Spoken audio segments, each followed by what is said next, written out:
Il-Kummissarju tat-Taxxi Interni Joseph Caruana ma aċċettax talba l-informazzjoni li saritlu dwar il-proċess ta' valur tal-villa fiż-Żejtun li l-Prim Ministru Robert Abela xtara bil-prezz iddikjarat ta' 600,000 euro. Għat-talba li saritlu minn The Shift News, Caruana nħebba wara regoli dwar is-segretezza. Madankollu il-liġi dwar it-taxxi interni tagħti l-poter lil kummissarju li jista' jagħti l-informazzjoni jekk iħoss il-ħtieġa xi ħaġa li m'għamilx. Dan minkejja li tmexxija tas-sit elettroniku argumentat li talba jidwar informazzjoni fl-interess pubbliku, la darba jidwar Prim Ministru ta' pajjiż demokratiku u ta' stat membru fl-Unjoni Ewropea b'suspett ta' evażjoni ta' taxxa.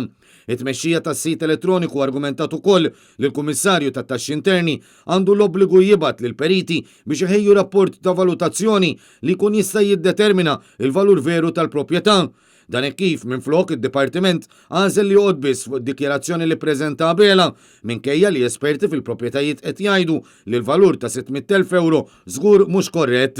Fil-ġimgħat li għaddew kien Abela stess li ammetta li ħadd mid-Dipartiment tat-Taxxi Interni mara li jsir assessjar tajjeb tal-proprjetà li qatt ma jgħix fiha, iżda li krija lil żewġ Russi li applikaw biex jixtru l-passaport.